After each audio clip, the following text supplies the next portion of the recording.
This is the Shoulda Bet More podcast, presented by Gold Boys Network. Here's your host, Will Hill. Welcome to the Shoulda Bet More podcast, presented by Gold Boys. Coming up on the show, Todd Wishnev, professional sports bettor, beating the book Megapod, star of the Showtime series Action. The great Todd Wishnev will join us. We'll go over the final four sides, totals, get his thoughts on both. Maybe get his thoughts on some baseball. I know he's actually doing well in the women's tournament, so I think he's got a couple angles for playing the women's tournament that maybe we'll get into from a betting perspective. Not going to spend a ton of time on that, but we will get his thoughts on the Final Four and some baseball. Excited to talk to Todd, but I'm actually going to start with, look, haven't done a lot of NFL and, just kind of setting the tone for this podcast in weeks to come. Baseball started. We're going to do baseball pretty regularly. NBA playoffs, I know I haven't done a lot during the regular season. That regular season is just one that's fallen off. It's hard to bet, especially night to night. You never know who's playing, who's not. But during the playoffs, we will do plenty of NBA. So that's going to be on the docket here the next couple weeks for the podcast. But the NFL draft and just the NFL in general, specifically the draft. The draft really, I think there's a couple reasons for this. Just does not have a lot of juice. It's sort of sneaking up on us with only 3 weeks away, 3 weeks from Thursday. And I think a couple reasons. There's not a ton of quarterbacks. Ward and Sanders near the top, but even those guys are kind of reaches. People are just taking quarterbacks because they need them. Those guys are both guys that started 1AA. Ward started at Incarnate Word, and Sanders started at Jackson State. So from just a testing, measuring standpoint, these are not elite level prospects from a quarterback standpoint. You got Dart in the mix, but after that, there's a fall off, and there's not a ton of receivers either. There's McMillan from Arizona. So, I mean, most fans just like guys that are touching the ball. To sit here and evaluate, a left guard, a defensive lineman, that's a secondary guy. It's just very hard. We know guys that we like guys that we know. We like guys that we've seen that we can have an opinion on. So from that standpoint, there's not a lot of juice to this draft. And from a betting standpoint, there's just not a lot of books offering much. I know in Connecticut, I can't even bet it in Connecticut, but the books that are the states where it is legal, it is not really conducive to betting. They offer who's the first pick in the draft awards like minus 1,800. A couple will offer, who's Mr. Irrelevant. I mean, it's very, very sparse, very hard to find these markets. So maybe in the next coming weeks, that will change. I would imagine it would. It's just, I was on Mike Palm, who is the VP at Circa Sportsbook, and I think it was off the air. I asked him about the draft last week when I was on with him. Maybe I'll get him on. He said, we're going to put it up for a few days, the week of the draft, then we're going to take it down. We have no interest. It's just too hard to keep up with the info. We lose on it. It's just not worth it. And I think a lot of books feel the same way, which, look, if you monitor it closely, if you post stuff, I think he said they're going to put up maybe 10, 12 guys, they're over, under, and that's about it. Because remember last year, like Penix went 7th, that paid out 100 to 1, or wherever Penix went, that specific pick paid out 100 to 1. There's just too much randomness with it where I feel like these books, they don't feel like they have an edge. And when they don't have an edge, they just kind of take their ball and go home, which is tough. But some of these markets are starting to pop up for the NFL. Division winner, over, under, win total for every team. And I'm just going to give you some thoughts here before we get to Todd and start talking some college hoops. The lowest win total on the board is the Browns at 4.5. The highest one is the Eagles at 11.5. And if you look at the Eagles, that schedule, I know they're loaded, and all you have to do is go 12-5. It almost looks too good to be true. There's a reason and I say only 11.5, but with that team, you figure they're good to get to 12, 13 wins. The problem is, look at the schedule. The schedule is about as tough as I can remember. Just to read these teams off, they play the Lions, they play the Broncos. Okay, Broncos not, and they'll be favored, but they play at the Packers, at the Chiefs, at the Chargers, at the Vikings, at the Bucks. They play the Bills. And then they also play the Rams, and then they got the 4 division games, the Commanders and the Cowboys. I actually think too, and I'll get to this in a minute, I actually think Dallas might be a little bit better than people think. They might be slipped on a little bit. I'm surprised their numbers that long. So Lions, Packers, Chiefs, Chargers, Rams, Vikings, Bucks, who give them a hard time, Bills, and then the 4 division games along with Denver. That is about as tough a schedule as possible. I know they're good. I know they're the best team, and they're coming off a Super Bowl where they absolutely dominate Kansas City, but that's one. I'm not that I'm cutting in line to bet the under. I would just caution you, if you look at Philly and say 11.5, oh, they're easily going to go over. It's not as easy as it looks. A couple win totals I do like, and a couple that I was surprised by. Minnesota at only 8.5. That roster is really good. I know we don't know what they have at quarterback, and that's that's a big what if, that's a big if, and that's the most important position really in sports. And can you get, I've been saying like B minus play out of McCarthy. Darnold was really good last year, but Darnold was never really good until last year. He gets to Minnesota and he's got the quarterback coach, which everyone in football says that this guy does a great job with the quarterbacks, with calling plays. And he's just so surrounded with talent, with pretty good offensive line, good backs, and just two dominant receivers in Addison and Jefferson, a good tight end in Hawkins, and then a defense that's pretty good, a defense that's beefed up this offseason with all of their cap space. So to me, Minnesota, I'm not dying to take the 30-1 to win the whole thing, but 8.5, I do think they're good for 9, 10 plus wins. So that's one where I like the over. As you look at some of these, I was surprised. I mean, think about this. Minnesota and New England have the same number. New England is 8.5. I know people are high on May, and it's sort of the opposite of Minnesota where people like the quarterback, but they're down on the rest of the roster. They add Diggs, who's older now, so I'm not sure what he's going to give you. And him with a young quarterback, we'll see that dynamic. Diggs is a guy who's had problems everywhere he go. He kind of wears out his welcome. To me, look, 9 wins plus for New England, that is a little bit ambitious. I like the under 8.5. May was pretty good to end last year, and you probably feel like you have something with May if you're New England, but expecting him to be an over 500 quarterback to me right away seems pretty ambitious, and I like the Giants. Under 5.5 to me. You got Wilson, you got Winston, maybe you draft a quarterback, you got a coach and a GM on the hot seat. I mean, if they start out 0-3, 1-4, that's a team that could fire everybody, and I don't think it's Dable's fault. If I was another team and if Dable got fired, I would scoop up Dable. I don't think this is all his fault, but this has gotten pretty ugly for the Giants. They have Neighbors. They have the rookie running back who was pretty good last year, but that's a roster that, geez, you play Philly twice. Washington's got a quarterback now. Like I said, Dallas, I think, will be a little bit better.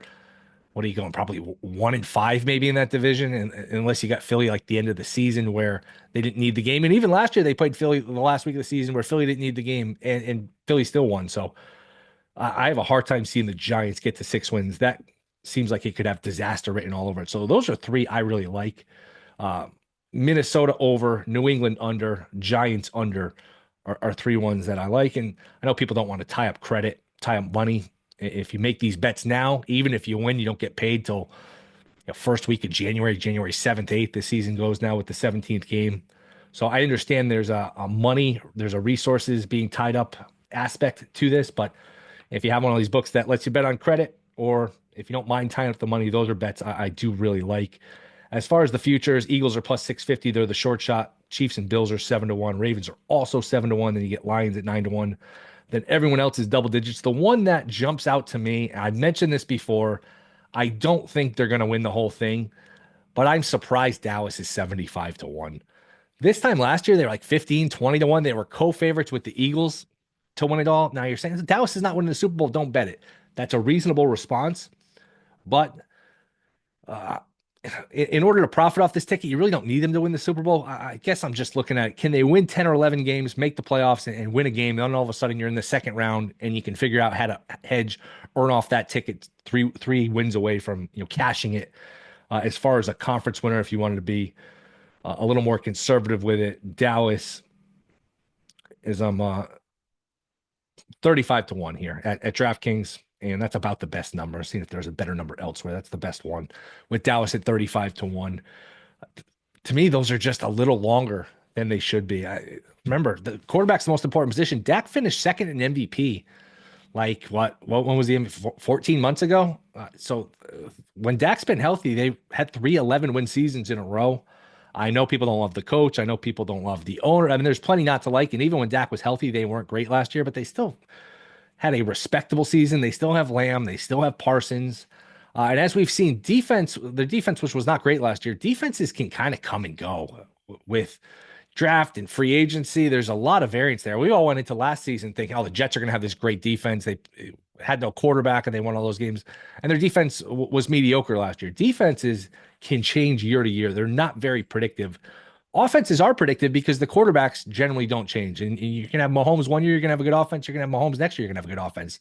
Or vice versa. If you have a bad quarterback, you're still going to have a bad offense. So I think Dallas, again, I don't think they're going to win, but I'm just surprised they're 75-1. To me, that seems like an overreaction. I think because they're such a public team, a team that gets discussed so much, that their problems probably become more magnified than other teams and on all these talk shows and what a disaster they are. I think that's oversold a little bit. And am I cutting in line to bet them? No, but plus 750 to win a division. I can get to these division odds in a minute. I just think these numbers are a tick higher than I expected. As far as the division odds, I'll just give you the favorites here. Ravens are minus 130 to win the North, with the Bengals the second shot at plus 220. Browns are 30 to 1, Steelers plus 475. Not going to read all these, but the AFC East, the Bills seemingly winning every year. They're a huge favorite to do so again at minus 270, with the Jets the longest shot 14 to 1, and then the Patriots and Dolphins are 6 to 1. Texans are even money to win the South. The Chiefs minus 125 to win the West. They win it every year. That seems cheap, but could this finally be the year where the Chargers catch them, Denver catches them? Maybe, but you know what? With Mahomes, with Reed, all you got to do is win the division. Chargers don't have a home field. We'll see what Nick can do in year 2. I think the Chiefs at minus 125. That's probably won by week 6, week 7. Like, man, why didn't I bet the Chiefs at minus 125? That's a bet I like. NFC North, a loaded division, especially if Ben Johnson can bring to the Bears what those fans hope and turn around Caleb Williams.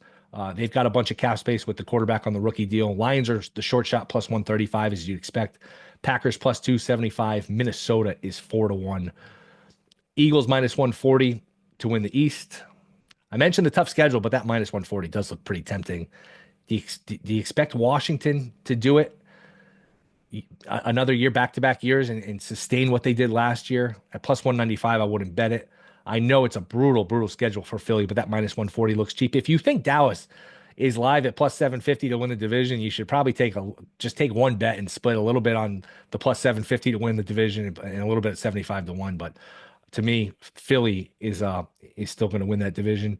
And then you have the South, which is always a tricky one. Both Souths are always tricky, both usually bad divisions. Tampa, right around even money. Falcons plus 250. Carolina plus 425. I wouldn't bet that. And I certainly don't think I would bet the Saints plus 750, although they were playing pretty well last year until not only Carr got hurt, the entire team got hurt. So that's one where you always think maybe that's more wide open than you'd expect, and somebody can win it with like 9 wins, 8, 9 wins. Probably not 8, but 10 and 7, 9 and 8, and they kind of beat up on each other. Tampa, not a great defense. Baker sustained himself as a reliable quarterback. Bryce Young has come on for Carolina, so that's one where nobody's great. Nobody's great in that division. I'm not looking to take even money with Tampa, even though they've done a good job of winning this division post Brady. They've won this a couple of times, and obviously won it a couple of times with Brady. So it's been their division recently. Penix plus 250 with Atlanta. You're getting rid of Cousins, or Cousins is kind of in limbo now, but that would be Penix's team. So I don't see a great bet there. And then the NFC West. The Niners still the short shot, but you are getting that plus money here, plus 135 with the Rams at plus 175. Seattle at plus 550. No, thank you. Darnold behind what is probably going to be a shaky offensive line I want no part of. And then Arizona 6 to 1. So I don't know. Does San Francisco bounce back? That's going to be a big talking point, a big theme coming into the season. It was last year just a one-off, or has their window shut? Did they just miss their opportunity where now Debo's in Washington and McCaffrey's a year older? Can he get back to being healthy? Can Purdy carry the team now that all of this talent has quietly kind of just gotten worse around him? It's just an older roster. They were in the 2 Super Bowls. They were in a million NFC championship games, and they just couldn't quite finish it. Now, do they bounce back and they're back to their 12, 13 win selves with Shanahan, and they still got, Ayuk, and they find a way to find these running backs and receivers, and it's a beautiful offense, or is their window shut? I'm not sure. You could really talk me into either one. You could talk me into, they missed their shot, and this is like a 9 and 8 team and maybe a wild card, but they're not a true title contender. I'd probably lean that way. But is there a version of this team where they bounce back and they win, 12 or so games, and they're, competing for the 1 seed, and they're back to being a threat to win the whole thing? I'd probably lean towards the former. Rodgers still not signed. I'm kind of sick of hearing about that. Pick a team, don't pick a team. I really don't care. So probably spent more time on that than I even wanted to. But with baseball here, look, you got the draft in a few weeks, and the baseball season takes you through the summer. NBA playoffs takes you to June, and then you look up and look, we're still a long way away from the Hall of Fame game in August. But it's not the longest countdown ever because the weather's nice. You got some things to keep you busy. when the longest season, the longest off season, a lot of times, if you're a big baseball fan, and once you hit that February time, it's cold. You don't have if your team doesn't make the playoffs in baseball, you have really October, November, December, January, February, in March, and then you have to wait basically till beginning of April, end of March before your team plays again. At least with football, if you're into the other sports, you got baseball to take you through it. You've got the NBA playoffs, NFL draft, March Madness, where the wait for football, I start to get a little itchy during the summer where you hope you want it back. But like I said, the draft in a few weeks, and then not that it's right around the corner, but it's at least good to start talking about football, thinking about football. As you almost have to have a refresher for who goes to what team because the NFL offseason happens, and then all this other stuff happens. All this other stuff happens with, an NBA draft and NBA playoffs, baseball season, and these moves kind of get lost in the shuffle. All right, who's on what team again? Diggs going to the Patriots. These quarterbacks changing teams. If you're kind of out on it, you kind of lose track of who's on what team. But excited to at least talk a little football. My best bets: Vikings over 8.5 wins, Patriots under 8.5 wins. I'm still shocked by that number. Giants under 5.5 wins. And I do think if you have one of those free bets or something, and you want just a pizza bet on something, Dallas at 75-1, I do think is a little long. I might end up with that one in the account. I'll probably play that in some form. So that is the NFL. We'll try to spend some time on it. We'll do something before the draft. On the draft, it's just with no betting angles, with no betting markets really up. It's hard to talk about it from a betting perspective, but we'll discuss it. What's weird about the draft? I just noticed this. Every team has their pick, which is very unusual. There's been no trades. Now maybe that happens the night of the draft. I'm sure that's more likely than not that you'll have some trades, but nobody has two picks. Everyone has their own pick, which is very unusual. But coming up next, we'll talk a little college hoops with Todd Wishnev. This is Shoulda Bet More podcast. We'll be right back. All right, we are back to a bit more podcast. Let's talk a little Final Four. You can catch them at the beginning of the book Megapod with Gil Alexander and myself. The Showtime series action. There is nobody better to discuss college basketball and the sharpest handicappers around it is the great Todd Wishnev. Todd, what's up, man? Thanks for coming on. What's up, Willie? All right, we are down to 3 games left in this NCAA tournament, which has been a lot of chalk, and we can actually get into the crown too. We're recording this Tuesday, so we'll get some general thoughts in terms of some takeaways here. How about the NIT Final Four? Well, Todd, as we just talked about, this is not going to air until Wednesday, and they're playing these games on Tuesday, so it's not going to help people to discuss the NIT Final Four But that much. what if we figure out who's in the NIT finals? Then it would help. Then it would help. Oh, I see. Okay. All right, I'll start with the early game. Florida's laying 2.5. Let's just start with the side for now. Feels like these are pretty even teams, and you're just kind of paying a tax on a potential Broom injury. On just all right, you're paying a tax maybe on the fact that these favorites have done so well, and they're just trying to scare you off from betting these money lines. Does this number look right to you? Florida laying 2.5 to Auburn. Yeah, I mean, I don't think it's too far off. I guess I mean if we looked at what Florida and Auburn did this year, I believe Florida won at Auburn if I'm not wrong. Yes, they did. They beat Auburn on the road 90-81. To me, that was actually the game that really made me think, okay, Florida can win this entire thing. Did they only play one time this year? Florida and Auburn, I believe just that once, right? It used to be these teams all played a million times, but now with these Yeah. expanded conference, sometimes they only play one. I think they only played that one time. Yeah, I think they only played the one time. It was a real fast game.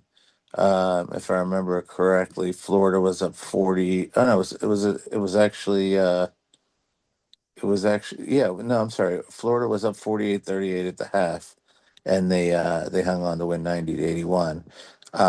Florida shot 39% from three, 33 threes in that game. So that was pretty much the story of the game.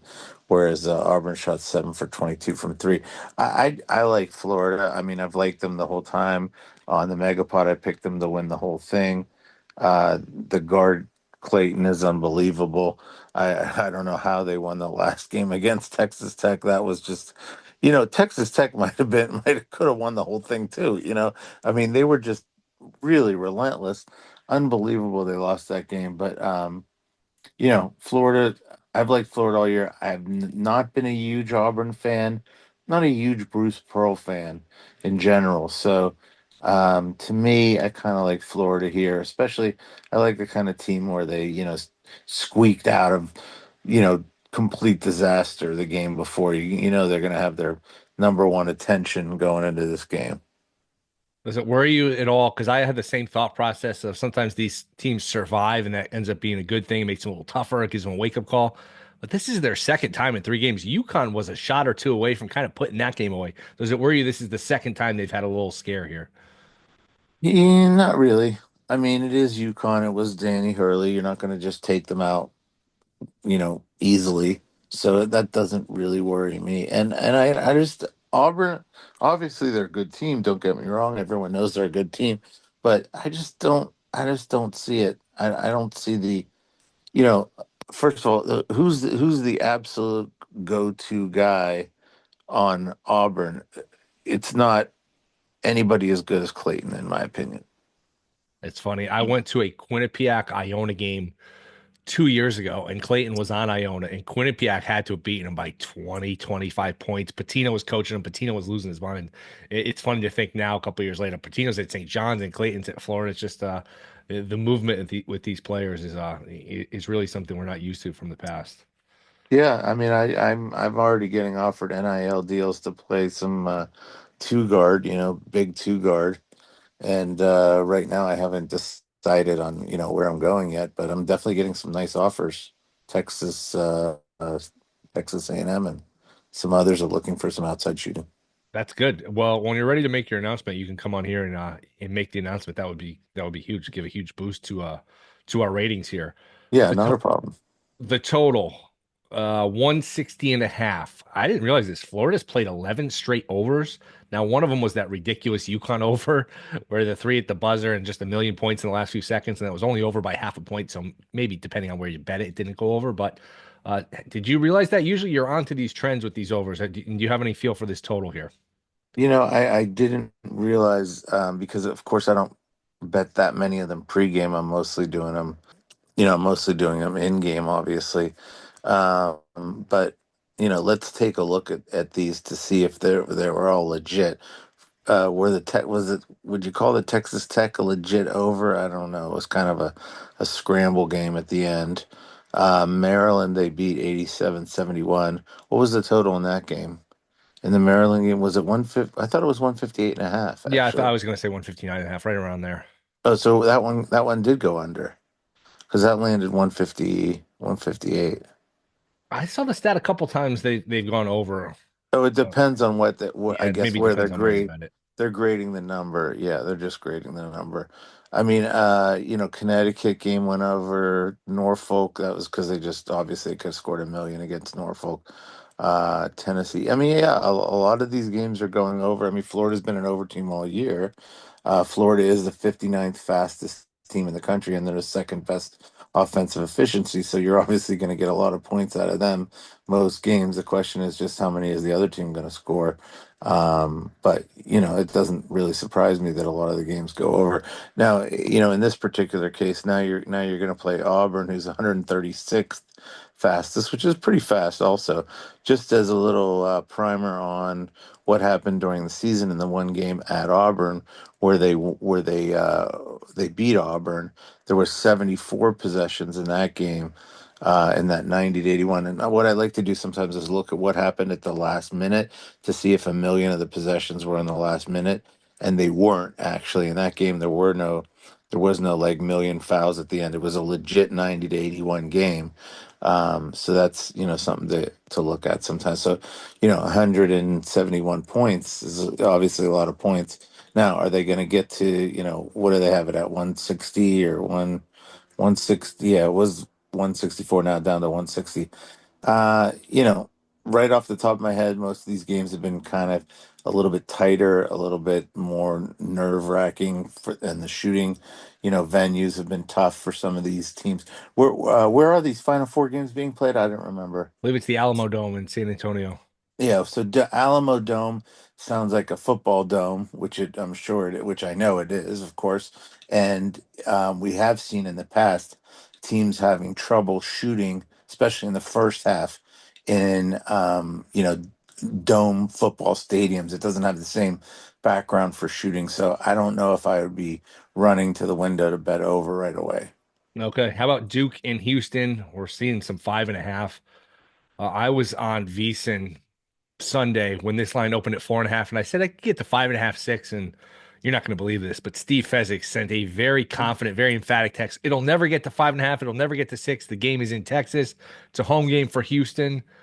We're seeing some 5.5s now. Do you think this gets to 6? And do you have a feel either way for Duke or Houston Is the laying it or final taking it? four is the final four really a home game though for anybody? I mean, who gets those tickets? I agree with you. We had I No, had the Bear I'm Chris Bleak asking. on. No, Bear is familiar with this stuff from his experience, and he said the ticket allotment makes the home court advantage very muted. Maybe if you got to Monday and Houston was still alive, more of the tickets are up for grabs, but Oh, it's right. pretty split. Once you with a semifinal game, it's pretty split, and he doesn't think the home court's going to be that much of an advantage. He thinks Duke's going to have plenty of a contingent there. Interesting. Okay.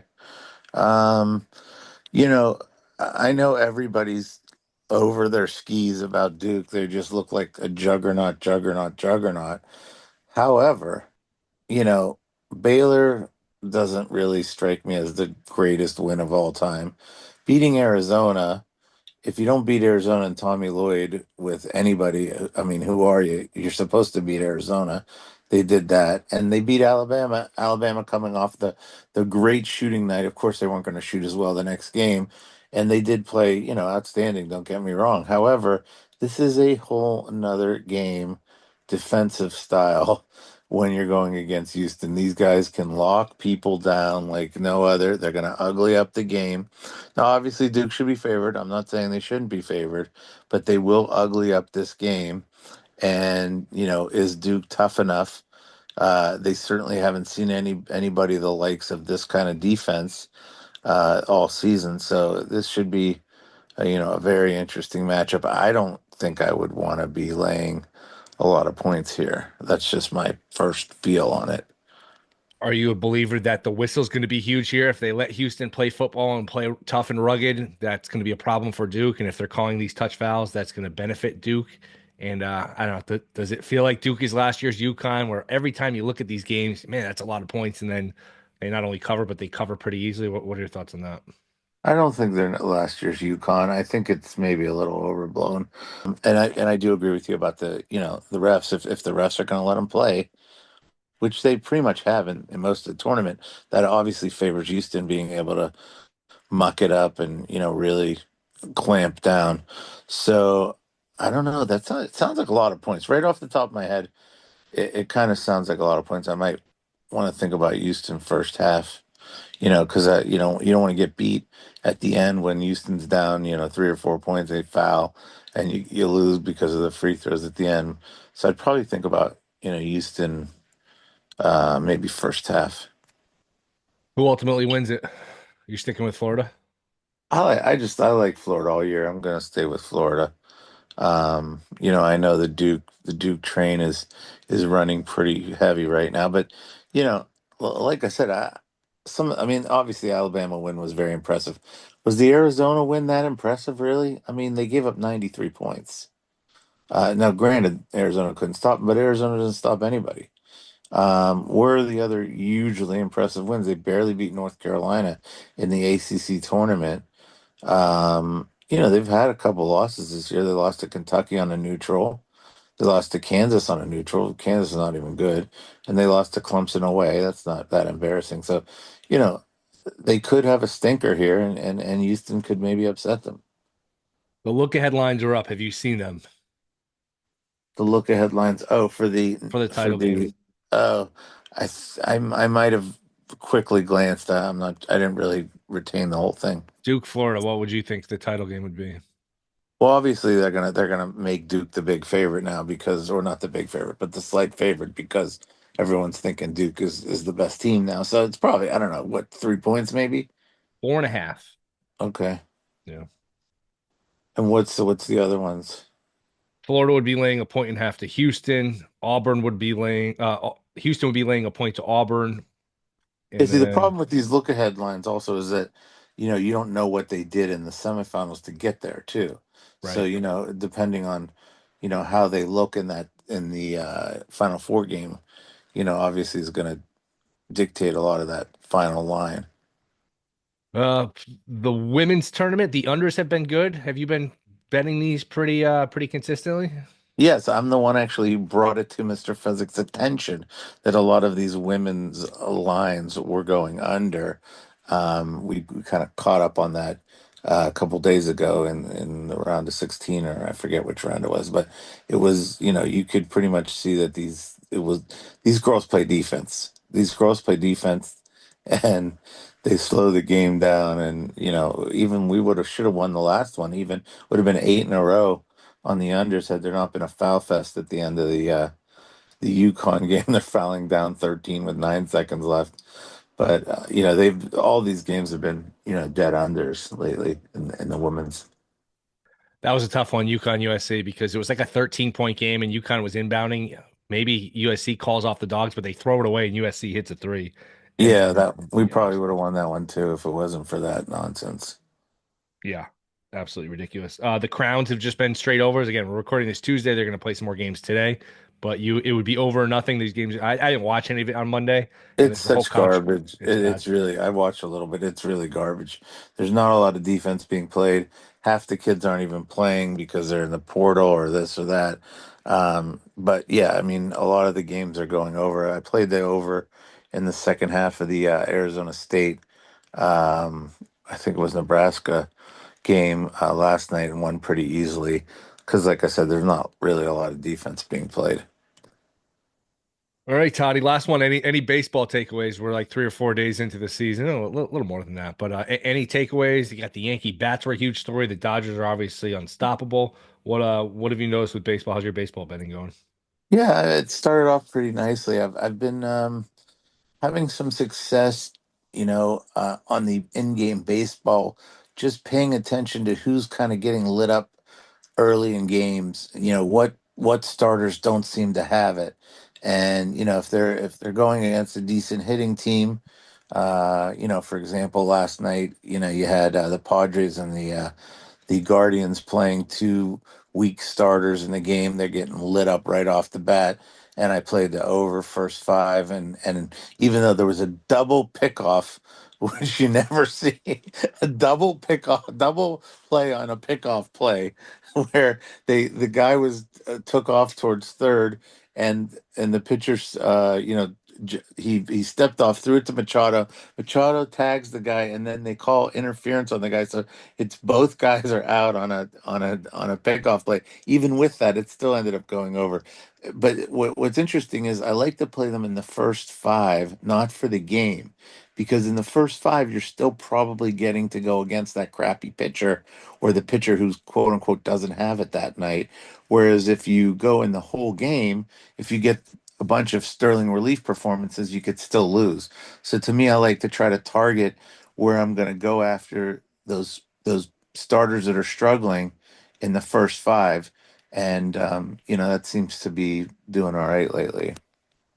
How about the ballpark in Oakland? I mean, we'll see, or Sacramento. We'll see how that plays out the rest of the season. But I think 18-3 on Monday night. Do you think that's something? Not that there's going to be 20 runs every game, but that's that bandbox. You think that's going to be something that takes a while for the books to catch up to and price accordingly? That's interesting that you say that. I don't know. I mean, I'm sure they'll, if it's going to be crazy every night, they'll pick it up pretty quickly, I would think. Um, but we'll see. I mean, it's only one game, right? So, I mean, I actually had that was a perfect example of what I was talking about.